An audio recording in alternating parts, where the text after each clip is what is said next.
workshop. So I'm happy to have Shachar give the first talk of the morning. Please start. Hi, thanks for inviting me. So basically I have 3 goals for this talk. So first I want to tell you what is this GM-MDS conjecture.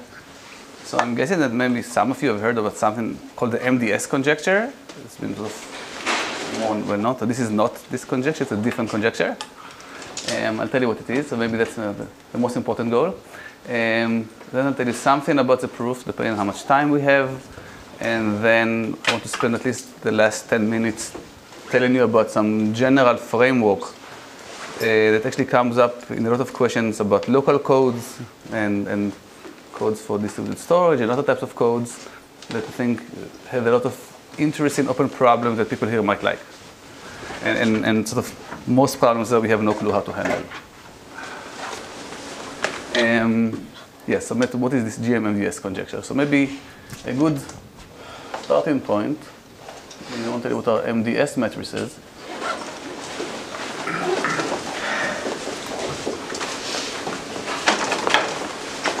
So we're always going to have the following type of matrix. Yeah. K times n matrix. Okay, so k rows, n columns. It's going to be a fat matrix. There's more columns than rows, so n is more than k. And we say it is MDS if any k columns are linearly independent.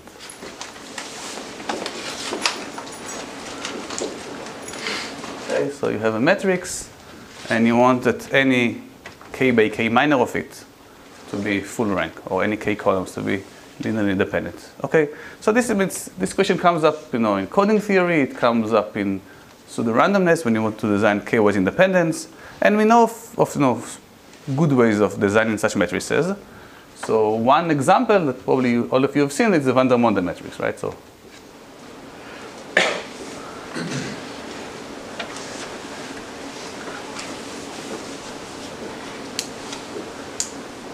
van der Monde matrix, or if you think about it from a coding perspective, so such matrices, if you think of the row span as being the basis for a code, they generate optimal codes. Code that has an optimal trade-off between rate and distance.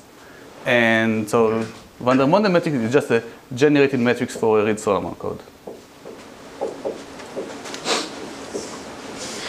So what are these matrices? So you work over some finite field. So you choose some elements, A1 up to AN,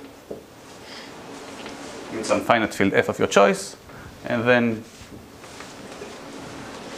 just build the following matrix: 1, A1, A1 squared, 1, A2, A2 squared, and so on, right? So I'm guessing all of you have seen this, so this should not be new. Okay, and now you can ask, what field size do you need to get this to work? And we sort of more or less know the answer. So what are the constraints on the field size? Well, we need to have n. In this example, we need n distinct elements, right? But whenever the field has n distinct elements, then we can get this to work. So if you look on the, let's call this maybe minimal, on the minimal field size needed. So we know that the field size is at most n, right? We can go with field n, maximum, okay? And actually you can prove this is at least n over 2, or even something slightly better than that. So we would sort of more or less know the answer. And actually figuring out whether it's n or n over 2 is what's called the Mds conjecture. So the Mds conjecture is asking about this type of matrices. If in general fields, do you need the field to be of size n, or can you get slightly smaller than n? Or more generally, are Reed-Solomon codes optimal, or can you do slightly better? So over prime fields, it's known that they're optimal. Over non-prime fields, it's not known. But anyways, this is not the topic of this talk. This is just. What is MDS? That it's equal to n, or? Oh, MDS stands for maximal distance separable. Yes, but what is the conjecture? Oh, the conjecture here would be that n. That even over non-prime fields, you cannot do better than Reed-Solomon. I mean, there are some caveats. If the field has characteristic 2, you might do by a little bit, but basically the conjecture is that the known examples are optimal. Okay. So think somehow these are usually the conjectures, right? Most conjectures are about all the examples we know and say, no, there's nothing more. Okay, so this is, okay, MDS matrices. So the topic of this talk is about MDS matrices with zeros. MDS matrices. Zero constraints. So it comes, so you're asking, can I design a matrix that has a zero in some coordinates? So let's just build an example. Let's say I'm going to build like a 3x5 example. So at some point, I want it to be 0 here, and maybe 0 here, and 0 here, and you can do whatever you want, and then whatever you want, and whatever you want. And 0 here.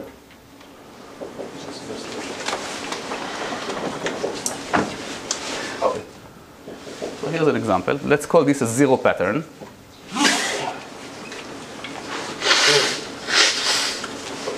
P. So the question that you want to understand is when can you find an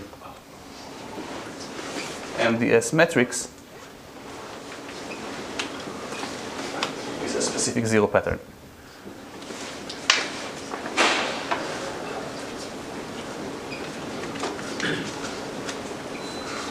Okay. So is the question clear? So the input to this problem is a matrix. It has some zeros and some stars. And your goal is to replace the stars with whatever you want. Including zeros? Including zeros. You can do that, okay? If you want to. And you can also have a variant without zeros, but they're more or less the same. And then somehow complete the other elements so that you're going to get an MDS matrix. Okay, so this is a question. Why did this question come up? It turns out to actually be natural when you study various types of codes that have some constraints. So you want to do, let's say, some sort of distributed coding, and not everybody can talk to everybody else, and somehow the stars corresponds to links that can communicate, and the zeros to one that cannot communicate, and you still want to build optimal codes under some constraints. So I don't want to talk too much about why did this question come up. It came up in a number of applications in coding, and I want to just focus on the mathematics, on when can we do it. Okay, so the question is clear? Okay. What is the field? Okay, that's a good question. So first, let's try to solve it when we don't care what the field is. Just say the field is large enough. And that's actually going to be not too hard. So it's actually going to be a very clean combinatorial characterization when the field is as large as you want. And things will become more interesting when you start to restrict the field size. So that's okay. So, here. So unbounded fields. Well, what does GM stand for? That is a good question. It's unclear. As I looked at the original papers, and it's not completely clear what does it stand for. It's probably maybe general metrics or something around these lines. Yeah, but maybe I'm wrong. They just call it a GM-MDS. I don't know. Anyways, I haven't told you the conjecture yet. Okay. So so far I'm just giving you background to the conjecture. Okay. So about unbounded field size. So, okay, so I told you there is actually going to be a very simple, clean combinatorial characterization. When can you do it if you don't care how large the field is? You're allowed to use really huge fields. So there is this condition that is called, in the literature, either the Mds condition, surprisingly, or the rectangle condition, for reasons you'll soon see. And it says the following thing. So 0 pattern P can be, let's say, completed to an MDS matrix over huge fields if and only if the following condition holds.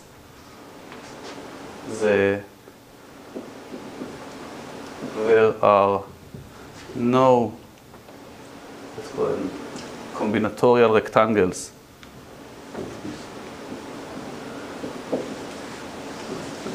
of zeros of size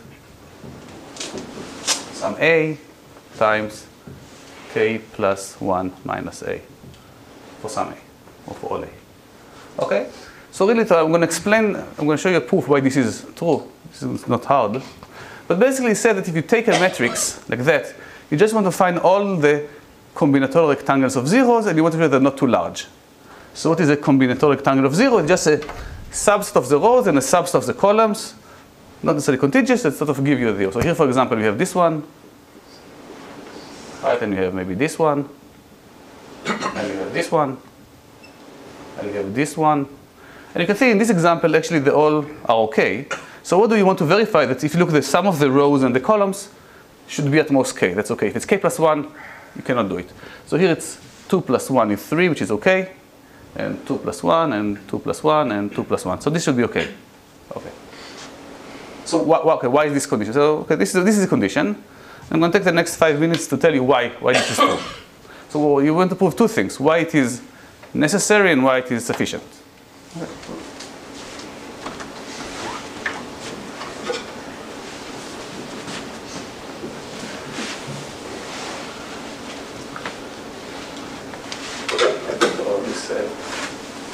So why the MDS condition is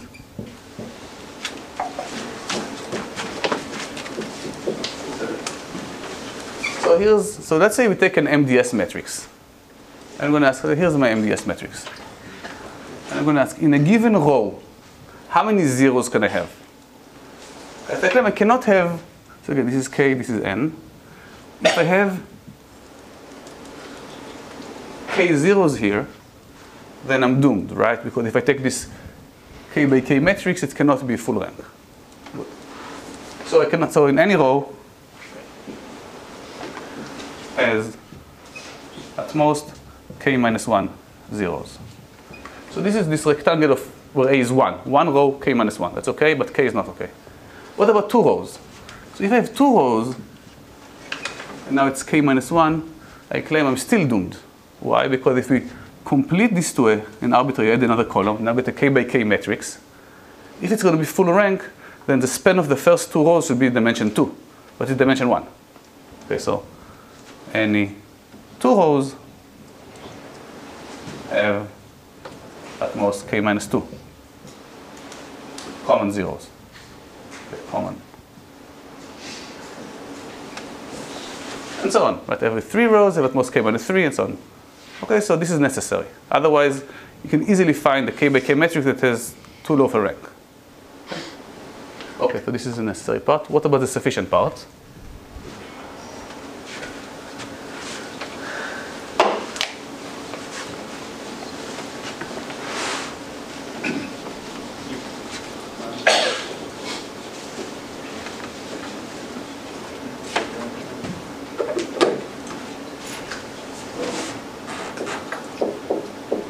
Condition is sufficient.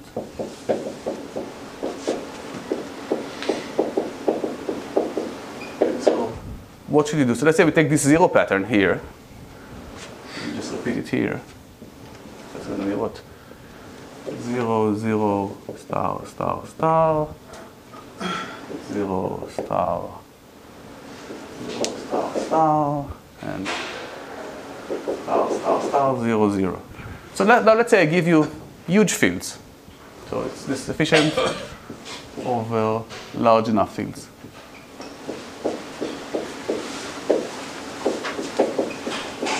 So what should you do?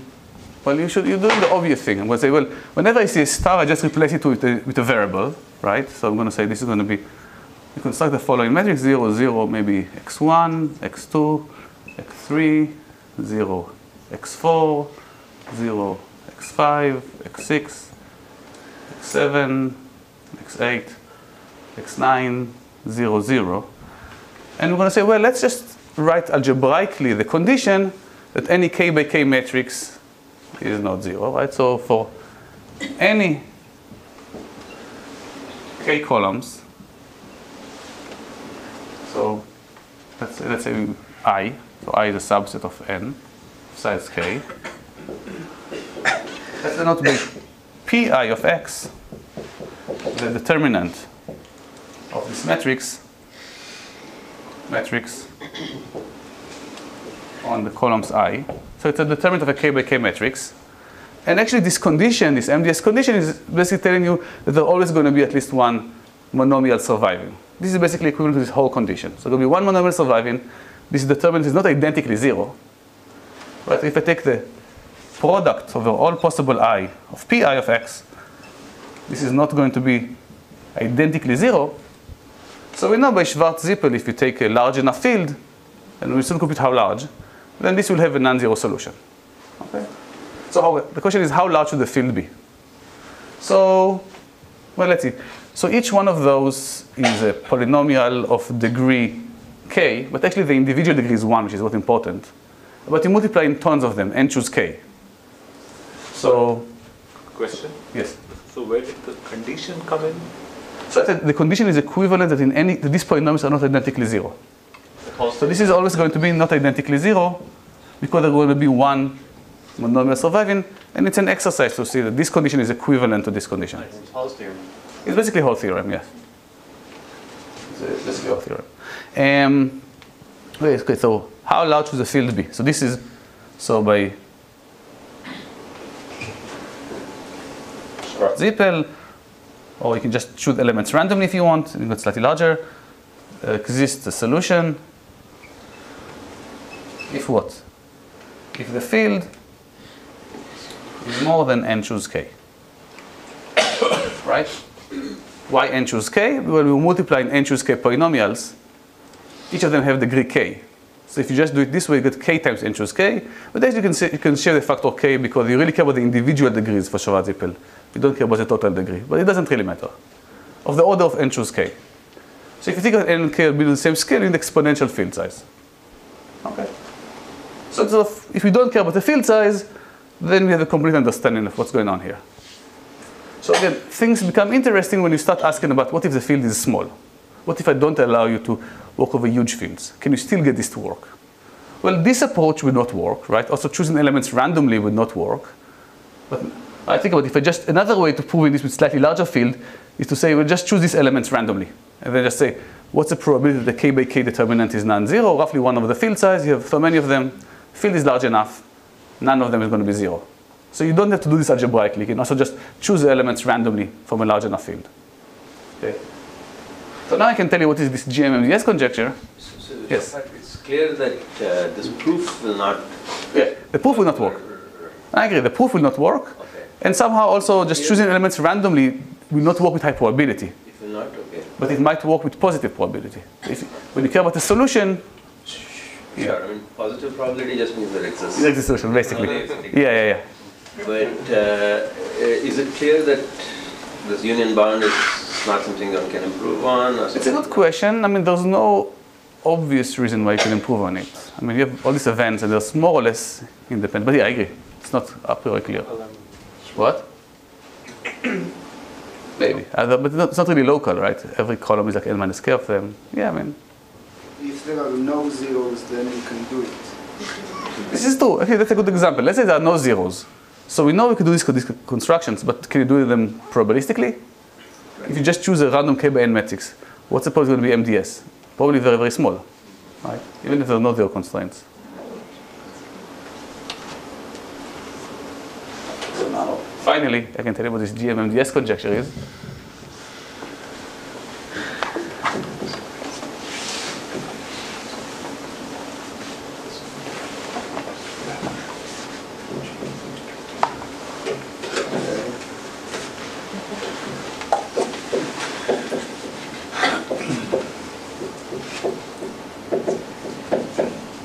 Conjecture, just so I don't get the names wrong. By Dow, Ong, and Nguyen from about 4 years ago. So what these people did, they actually saw that there were a number of papers in coding theory in different areas that made sort of disparate conjectures about when do some various codes exist. And they basically said, oh, we could just put them all under one umbrella, but completing 0 patterns to MDS matrices somehow. So sort of, you know, putting several conjectures under one roof. So what is this conjecture? So again, let's say P So let P be a zero pattern of size, again, k times n, that satisfies the Mds condition.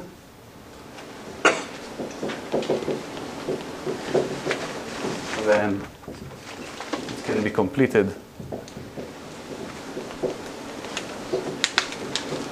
with an Mds matrix over much smaller fields. Over fields of size n plus k minus 1. Okay, so this is a very precise conjecture, right? Somehow it's sort of, initially it seems, okay, so we know you can do it over n choose k. You might try to give some more, say, oh, the field could be small. Why talk about this very precise field of n plus k minus 1? Yes? Less than or equal? No, every field of that size or more, Okay. there is a way to complete a zero pattern to an Mds matrix. So it's not just even there exists field. No, for any field. Yeah. So over any field. Any field of size. There's a way to do it. Okay. So why make such bold conjecture? Well, the reason is actually they had an algebraic construction that can do it if certain algebraic conjecture would be true. So what I want to tell you is about the algebraic construction and about the algebraic conjecture it depends on. So are they claiming that even if you make it smaller, then there exist matrices that they cannot be done? No, basically what they said is that we want to do it over small fields. Here's an algebraic way to do it. This algebraic way, if it works, I see. requires that field size, but we don't know if it works or not. But you could go even smaller than that. Potentially, yes. Maybe you could go even smaller. That's a good question. What is the question? So if there are no zeros, the condition is vacuously true, right? Yeah, and then you can do it over field of size n. Then you can do it with n, N. with n, right? Yes. So that's true. Just say you're trying to prove that this is tight, or oh, No. I'm saying the conjecture is not about tightness. It's about the existence. It's about existence. But you can ask. So we know you need n, maybe, or n over 2. You can ask, do you need something between n to n plus k? What's the right answer? I don't know. Maybe you can do some better examples. But this is of the order of n. It's at most 2n. And this is exponential in n. So somehow, caring about the constants is good, but sort of first go from exponential to linear. Sure. No, I think these are all good questions. I agree. So I want to tell you about the algebraic construction.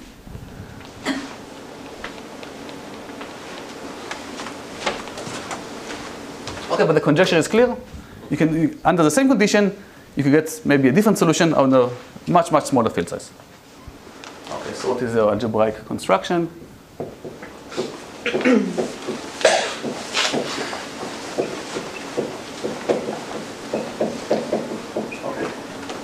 So the first thing is to say, well, let's say we didn't have any zero conditions. How can we realize Mds matrices? Well, we know van der Monde matrices.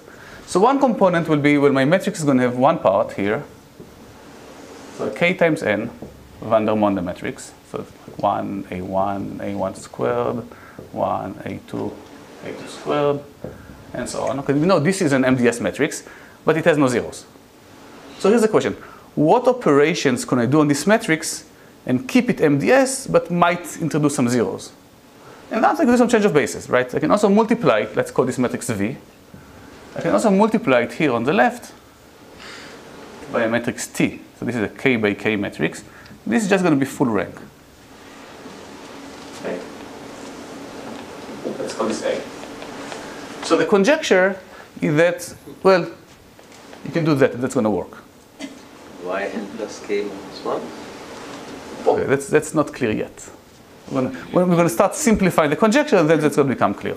Okay. At this point, it should not become clear. And also at this point, this might look like wishful thinking, like, somehow saying, oh, there is a way of choosing field elements, and there is a way of choosing change of bases, such that you get zeros exactly where you want them to get. Okay, why? I don't know. Okay. So when we're going to start to simplify this conjecture, we're going to realize that actually it is viable.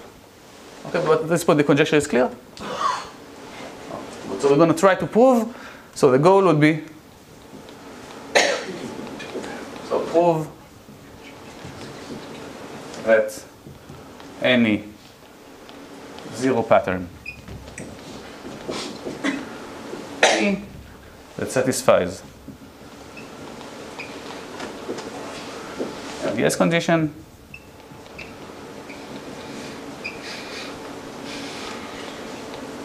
can be completed this way. So there's the choice of the matrix T, but there's also the choice of the A1 to yeah. So somebody have to be careful in how you choose A1 up to AN, and careful how you choose T, and then you hold your fingers and you hope it's going to work. Okay. So some random solution do not work here also. Right? Okay, but now so now let's start to simplify it.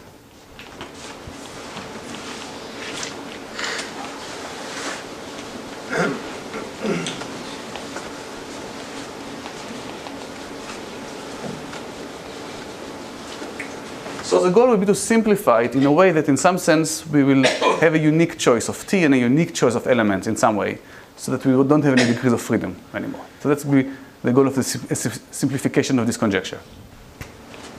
So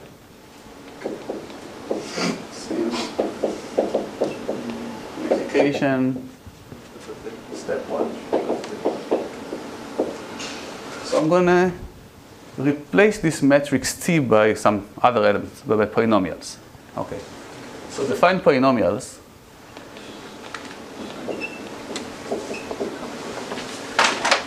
So F1 up to Fk in Fx. So there are univariate polynomials over the field of degree most k minus 1,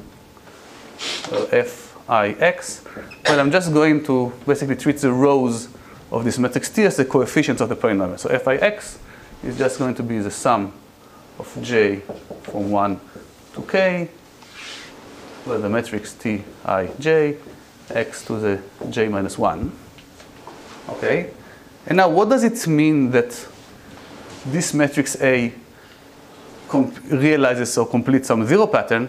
Whenever I see a 0 in P, I should see a 0 here, right? So what do we want? So what do we want? We want that if P I j is 0, this should imply that A I j is 0. But what is A I j? A I j is just, you take the ith row here and you multiply with the jth column here.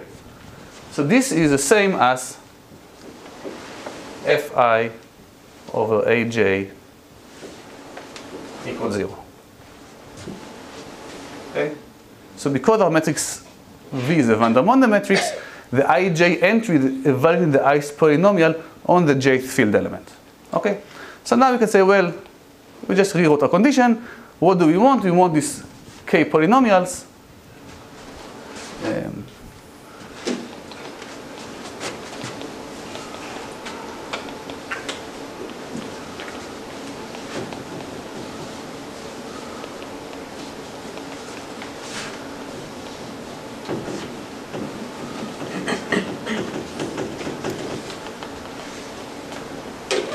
So we want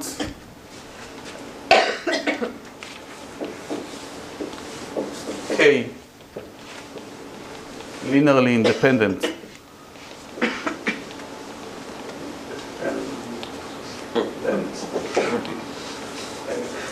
polynomials, f1 up to fk in fx of degree at most k minus 1, such that fi of aj is 0 whenever it should be 0, whenever pij is 0. Right? So we just rewrote the condition. So now what I want to say, somehow choose some field elements, and now find to me some polynomials that are linearly independent. Why linearly independent? That's equivalent for t being full rank. It should be linearly independent, and it should be 0 in these specific locations.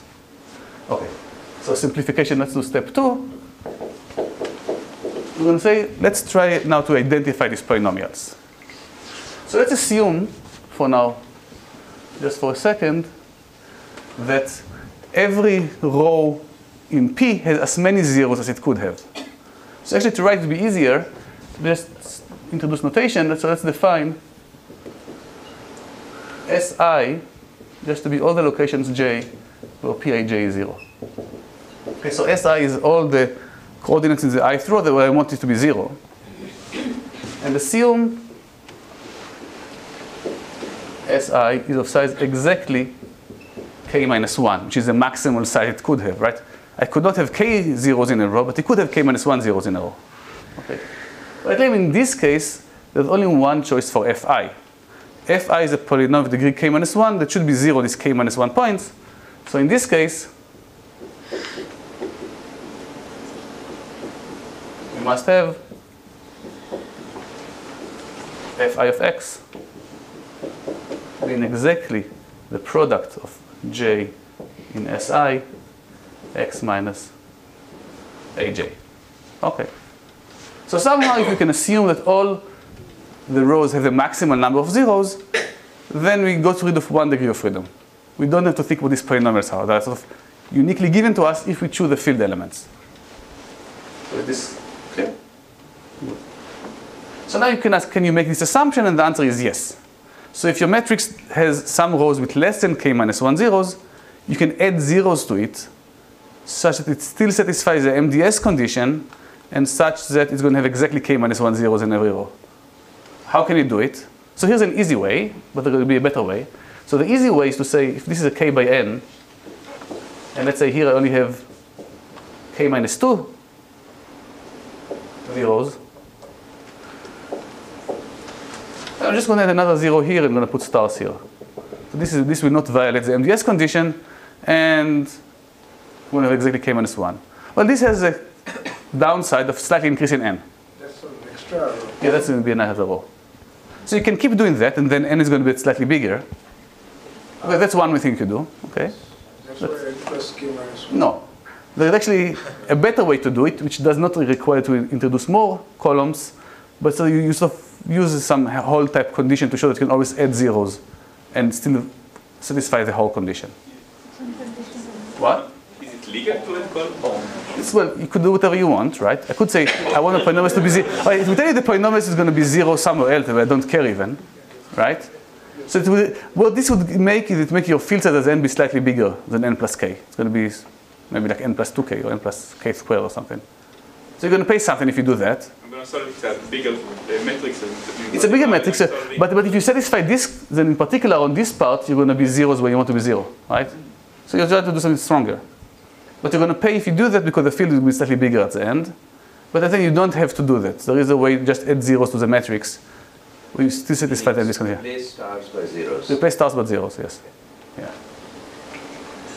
So, Shachar, do you have the right amount of conditions just because, like, your invertible matrix, you can also always, like, work in, like, you can multiply each column. You have exactly, like, k squared minus k conditions, right? Because you can always scale the columns of your matrix, and you're just trying to match, like, the dimensions of your constraints and the dimensions of your degrees of freedom, right? Because are they equal? Is it clear? I mean, but this is not a linear algebraic condition, this MDS condition, but the zeros, the rectangles of zeros in a matrix. So, I mean, I don't know how you would do it using some degrees of freedom type argument. I'm not trying to do anything, I'm just trying to say that you have the right dimensions to begin with, right? Because you're saying you can have at most k minus 1, yeah. You can have exactly k minus 1 zeros in every row, right? Yeah. And that will give you like k squared minus k constraints. Okay. And then you have like k squared minus 1 so far, degrees of freedom. So why k squared minus k? Well, because I mean, every row you're saying I want these entries to be 0, right? And these are constraints. Okay, I see, sure, yeah. Right? And your degrees of freedom right now is like k squared minus 1. Yeah. Right? But it's not We'll probably scale the rows and the columns. Yeah, exactly. So yeah. you have exactly k squared Yes, minus yes, yes. Is right also. Also, I don't know if you can use this argument to prove that I can exactly get this condition on some other condition with the same degree of freedom. Okay. But anyway, I mean, it's a nice exercise. It's like a whole type condition. So like in the original paper, they prove that you can always do that. So you can reduce to this case. Yes? So why is it important that all of them are of the same degree? Just forget about it and they... Because I want, okay, that's a good question. Because I want to get polynomials of degree k minus 1. And if they have less than that, then have some degrees of freedom. Then I could choose a family of polynomials that are 0 on these points, but I don't know what they are. So you might say, well... They are these polynomials. Well, but what is this polynomial? if my polynomial has k minus 1 roots, it's of degree k minus 1, there's just one choice. So it will be degree 5. You could do that, but then this will be false. Every row has only 5 zeros. Okay. You have a whole bunch of degree 5. No, but what Amir is asking is a good question, but let me show why this is actually doesn't work. Could you repeat the question? Yeah, repeat the question. You repeated your question. Yes. So what Amir was asking is why can't we just say, well, if you have k minus 2 or less, then we're just going to define the polynomials to be the product of the zeros and sort of ignore the rest. So somehow choosing the minimal degree polynomials. So here's an example why this would fail. So here's a matrix. Let's say I just have, let's say I have no zeros. I just have stars. So I get k polynomials of degree 0. So they're going to be linearly dependent. I'm not sure, but if you just, whatever you prove, you will show that all of them are independent if they're all degree k minus 1. But what are the polynomials? And if you have less than k minus 1 zeros, you have a space of polynomials. So you need to show that there's one polynomial you can choose from this space for every row. This is a specific polynomial. But this is a specific polynomial only if you have exactly k minus 1 zeros. Let's say you have k minus 2.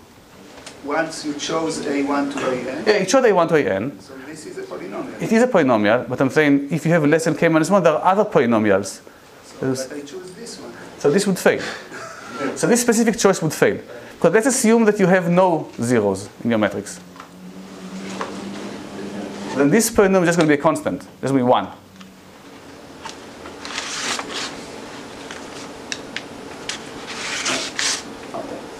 Still, I'm not sure that Okay, let's say this is all stars. understand what you're saying. Okay, let's say this is all. Okay, let's be concrete. Let's say I put here a 0 and a 0 and a 0.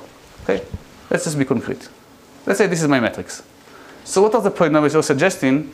Well, it's going to be x minus a1, x minus a2, and x minus a3. Right? So they are going to be linearly dependent. So this will not work. But you can choose other polynomials. Like I choose here a quadratic polynomial that is 0 on a1 and 0 somewhere else. And here a different quadratic and a different quadratic, and it gets them to be linearly independent. So there is a way to do it, but not using these polynomials. You need some quadratic polynomials for that. And the goal here is just to say I want to sort of limit my choice. Say, let's work in the case where there's no choices to be made. So that's the reason. Doing this is natural, but it doesn't work. Okay? So completing this to a matrix which has exactly k minus 1 zeros in every row also does not require the field size or anything? Nothing. No, the field size didn't come up yet. Yeah. It didn't come up yet. Okay. So we did one thing. So we're going to assume for now this assumption that we have exactly k minus 1 zeros in every row. So at least we fix. So if we fix the field elements, we at least fix the polynomials. Good. The next step is going to be somehow to remove the choice of the field elements.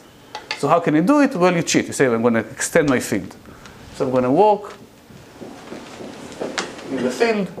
So let A1 up to AN now not be field elements, but be sort of, new variables. Let's work in the field f of A1 up to f to AN. So now they're just, placeholders to some extent, or variables. Right, so now everything is completely determined. So now let's write now we can write an algebraic conjecture.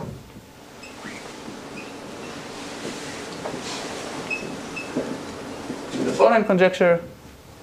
So again, P is a 0 pattern that satisfies the MDS condition. So to remind you, Si was a set of coordinates j where Pij is 0. We assume that the size of Sy is exactly k minus 1 for all I. And now there's just one choice of polynomial, so we define Pi of x to be the product j in Si x minus aj. Okay. Now these are not field elements anymore, they are new variables. So the conjecture is this, so the set of polynomials, then P1 up to, actually can you see it here or should I move the, oh you guys cannot see it here, okay. You should tell me. Okay, we can see and then see. You can see, but they cannot see. Oh yeah, the screens are, yeah. Anyway, they want to move there. But okay, so we have these polynomials.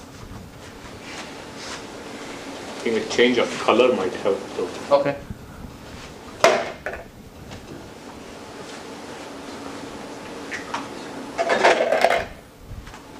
Okay, so we define this set of polynomials. Now everything is uniquely defined by the zero pattern. Then what? Then the set of polynomials P1 up to Pk are linearly independent over the field extended with A1 up to AN. That's for any field now, or For any field. For any field. This is for any field. Yeah, for any field. Okay. So this is the algebra. So far there are no restrictions on the field. This will be F2. Okay. The restrictions on the field would come up when you say, let's say this is true. How do I realize it by actually replacing these AIs with field elements? There you're going to start having restrictions on the field size. So why is it that I don't see the number of extension variables? Is that A1 through A? A1 up to AN. Right? Yeah. So for every field element to choose, I chose a free variable. Okay. So this is the algebraic conjecture that they stated that if this is true, then this construction works. I'm sorry, I didn't get it. So the AIs are Algebraically independent elements, yes. So now we're going to see why this restriction of the field size come up. So assume this is true. Assume this is true. So we need to replace AI with field elements. Right? And now there are going to be some conditions. So what the conditions do we have? So what do we need? So one, we want all of them to be different. We don't want them to be the same field element. Otherwise, Van der Monde part would not work.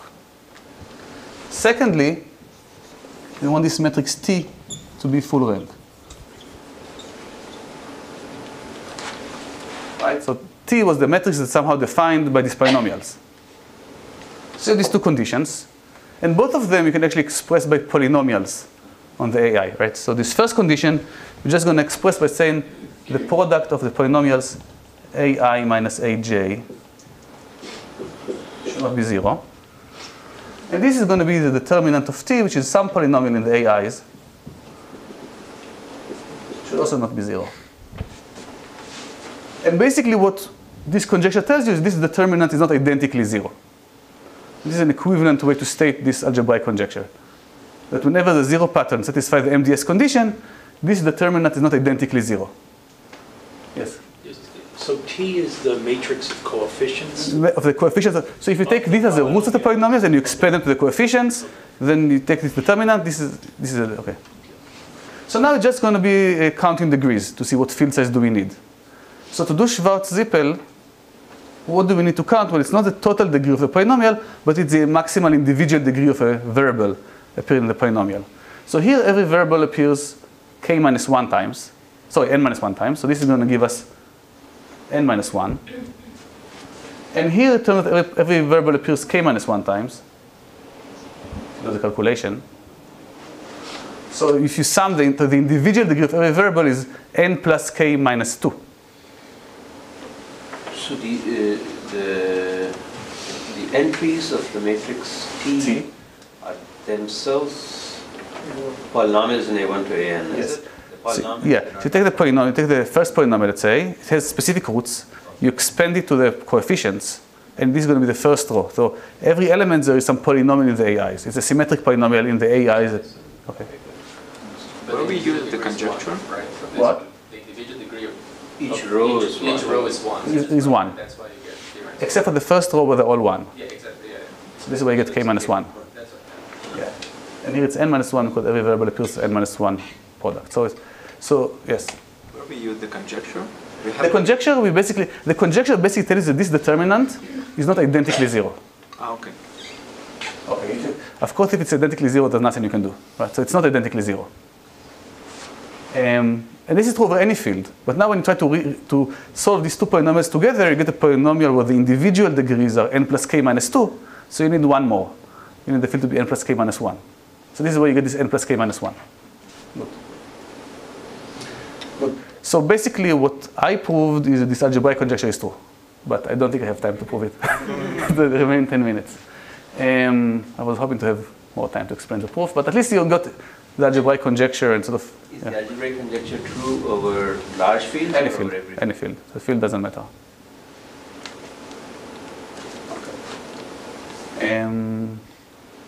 Can you say something about the proof? So you prove... Yes. So I can say something about the proof. So it turns out if you try to prove it directly, it doesn't work. So the natural way to do is somehow to do induction on the structure of the zeros. And this turns out to be too weak of an inductive assumption. So you need to work in a more general assumption. So I'll maybe speak a few minutes about the proof.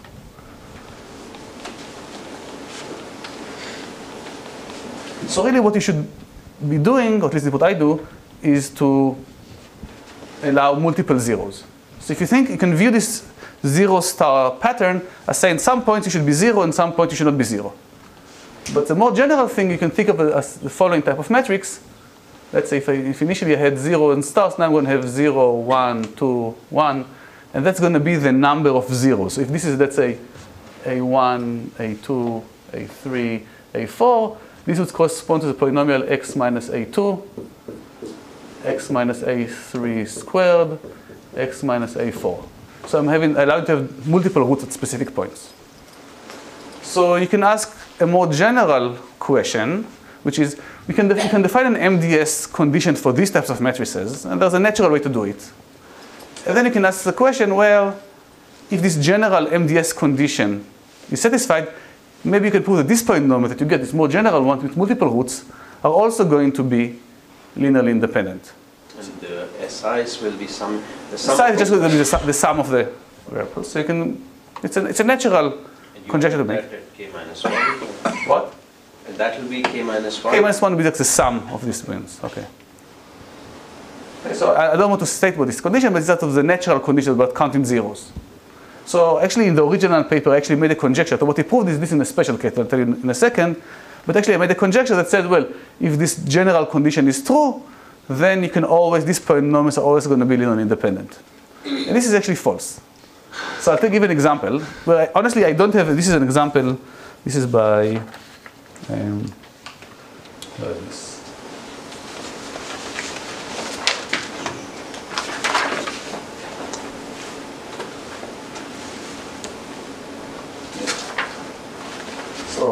So here's an example that shows that this, in general, these things are not true. So there's more interesting phenomena that we don't quite understand. So this is by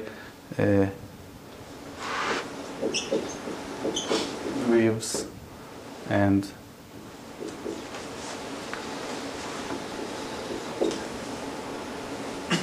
Yadi. So here's, so it's clear how this metric somehow defines polynomials. So here's their example.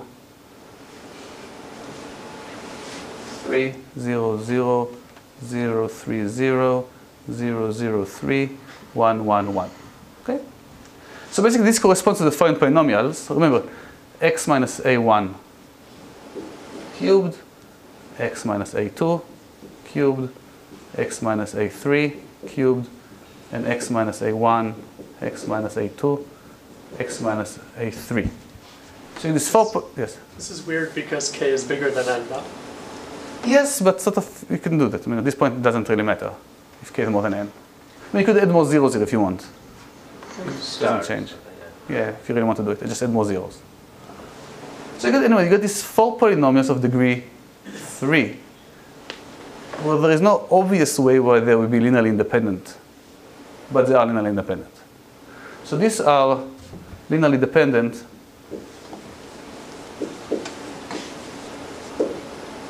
over any field that you choose extended at A1, A2, A3. So if you're allowed to take coefficients which are rational functions or polynomials in A1, A2, A3, they're going to be linearly dependent. And I mean, you can verify it, but I have zero intuition why this is true.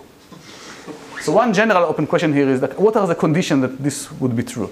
So there are this obvious or this natural condition which are not enough. And I have no clue what are the right conditions.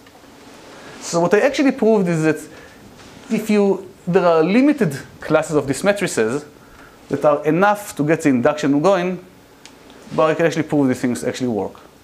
And this is where you only have to zeros and ones, so only single roots, except for the last column. So here you're allowed to have some large number. So only the last column you're allowed to have multiple roots. Somehow, I say maybe surprisingly, it is a strong enough condition that sort of allows you to do induction, and it's a weak enough condition to actually be true.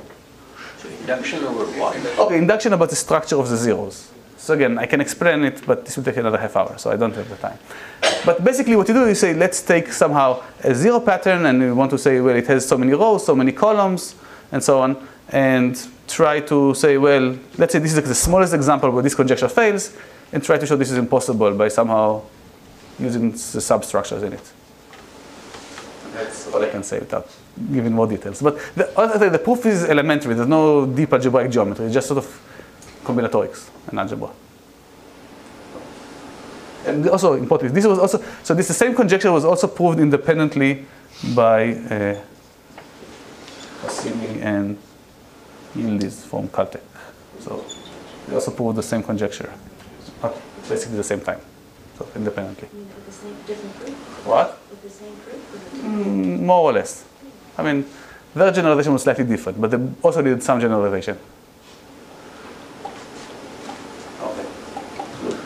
So I think I have another 5 minutes or maybe slightly more to tell you about, unless there are questions about this, about a more general framework for this type of problems, where basically we understand nothing. Okay.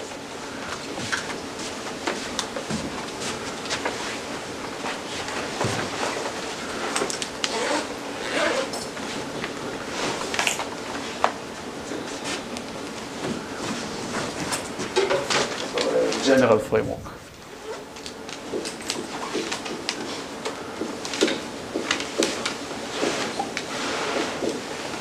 So the general framework, we're still going to have a zero star pattern. So we have a pattern P of zeros and stars. But we make no assumption about it. Now there's no longer an MDS condition or rectangular condition, no assumption. Right? So we have no assumption. We have no assumption. So what's going to be the goal? The goal will be to complete P to a metric that is as general as possible, given that some things there's no way you can achieve. So complete P to a matrix A. So replace the stars with field elements, such that any minor in A that can be full rank will be. Okay? So for example,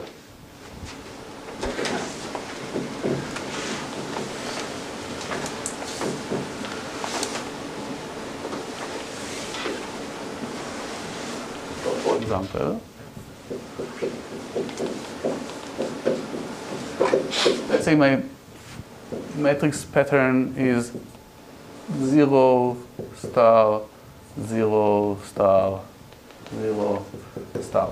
Okay? So I mean, it doesn't matter what I do, the first column is going to be 0. But I want these two to at least be linearly independent. Okay?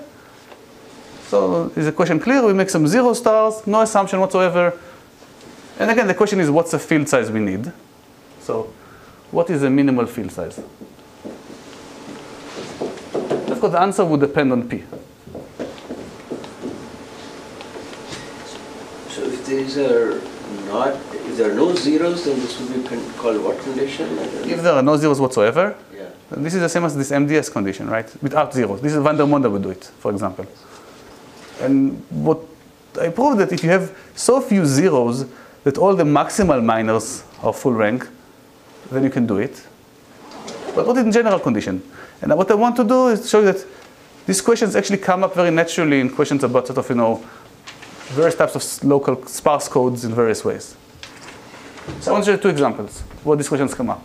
Your minor doesn't include all the rows. What? Your minor doesn't necessarily include. So you can ask for all the rows or subs of the rows, but both make sense, I think. I think both variants make sense here.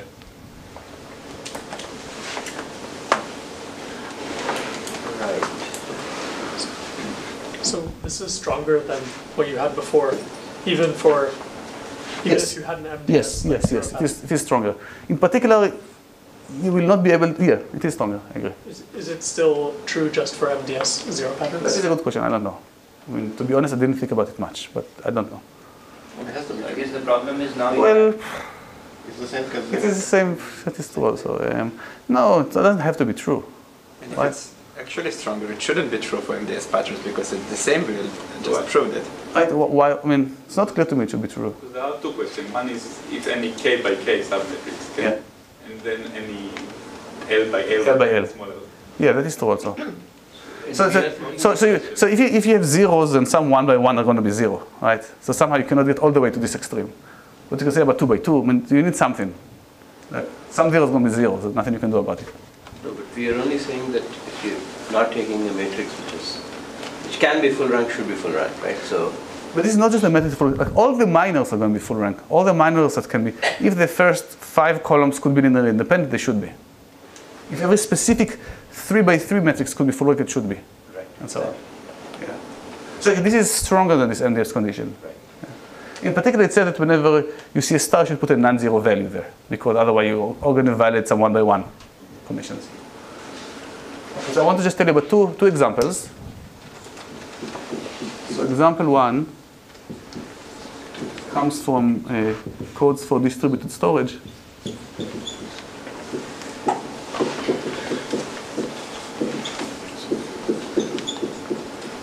So basically, imagine you have this story as follows. So you have a data center and you want to do error correction, that somehow you have nodes, that you have servers, and each server can do local self-correction. And this is good for maybe some sporadic failures. But you also do some global self-correction over the entire data center, so that if like a few servers die, you can still recover something. So how can we describe this in this type of framework? So here's the matrices that you get. So it has 2 parts. The bottom part is for the local thing. So you have some blocks here of stars. And the rest is 0. And then here you have a number, stars. So you have various parameters, how big is this, how big is that, how many groups you have, how many elements you have here. So you have various parameters you can do. And you can ask, can you build these codes? So people actually work on distributed storage and on codes there, actually build these types of codes. And usually the filter that they need grows sort of, if this is very small, everything is very small, everything is nice. Once you start having more redundancy constraints, you start to pay for it. And the question is this in fact necessary? So do you need to pay up when you want more constraints? And so I don't know of only one work that proves lower bounds here. And this is by, this is going to be Gopi, and I guess Venkat, Guruswamy, Sergey. So they have a work that shows that in some regimes here, they can prove some lower bounds of the field size. And the proof is very tailored to this type of setting. So it's not some generic proof technique, it's not very tailored to this, it works in some regimes. And also I had a work with Sankit Sra and Daniel Kane that worked on a similar matrix where you're allowed to do this, so in a separate, where you also have some, you think of your data center where you have local redundancy on servers like that and also like that. So you can also realize this as a matrix, let me write it, and there we can prove sort of optimal bounds on the field size. But the proofs are very, I would say, ad hoc. They're very tailored to the specific type of zero-star patterns that come from the code topology. So we don't have any general proof techniques. So the proofs are very, very tailored. Here's a second example where we sort of don't know how to prove interest in lower bounds, but there are interest in upper bounds. So what what are the bounds? Are they polynomial or exponential? So it depends on the regime of the parameters. So there are like 5 different parameters, and it depends in a way that is some optimal in some and very suboptimal in others. I mean, I can tell you offline. There's no clean answer here. But there is a technique to prove some lower bounds, at least, that in some regime is going to be exponential.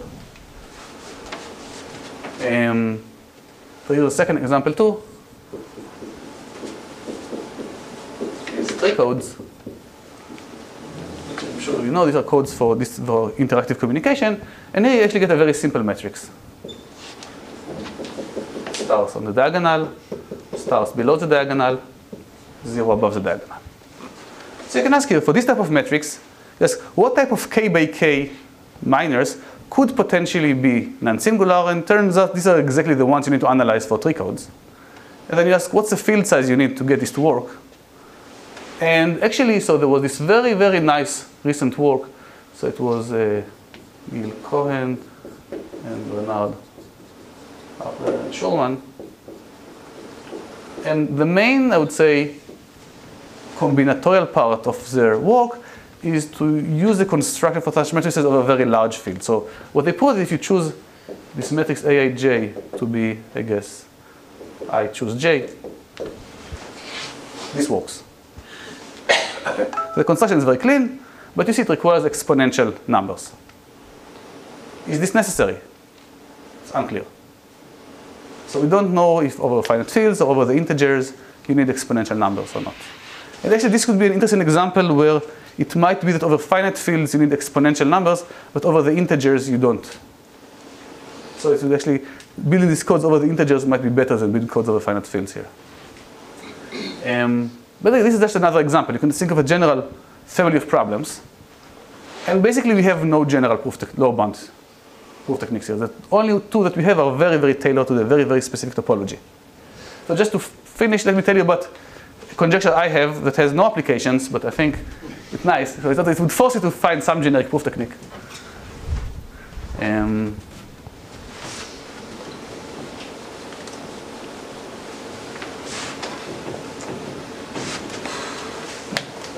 Conjecture. So let P be a random 0 pattern. And by random I mean that the probability that Pij is 0, the point is, let's say, half. So you choose a random 0 star pattern with probability half-half.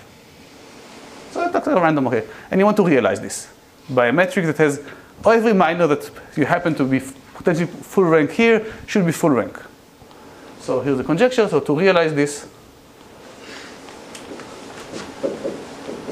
we need exponential field size.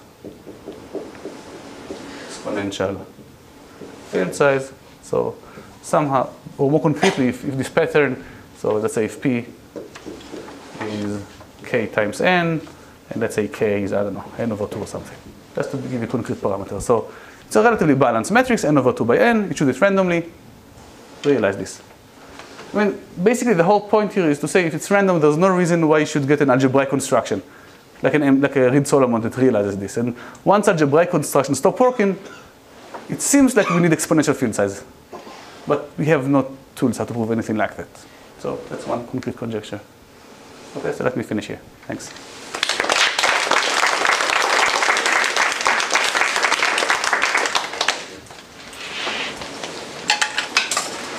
So you said this paper by Cohen and others is recent? It's called the stock or something like that, I guess. It's like about a year old. Oh. It was in stock, I believe. Yes, it was in stock. What? It was in stock. In stock, right? It was in stock this year. I proved this relation between codes several years ago, including this example of... Yeah, I know. And so, but so I know, actually I think they even discuss your paper. So they start with this as a starting point and then use some recursive construction to reduce the field size to be almost optimal. So they are aware of my... They are aware of your work. Well, at least your work I think is mentioned in their work. But I'll say that this is one construction.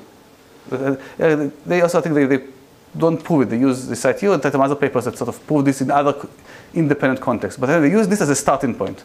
If you could get this thing to work with the numbers here of polynomial instead of exponential size, then you get optimal tree codes, essentially. Just some exponential? No, so here this is of size 2 to the n. If you get poly n. Well, yes, if you get poly n, then you get tree codes. Yes, that's it. That's what I'm saying. But I mean, now you can ask this question, maybe it's false. I don't know. You can prove low bounds here, but you cannot do it in this way.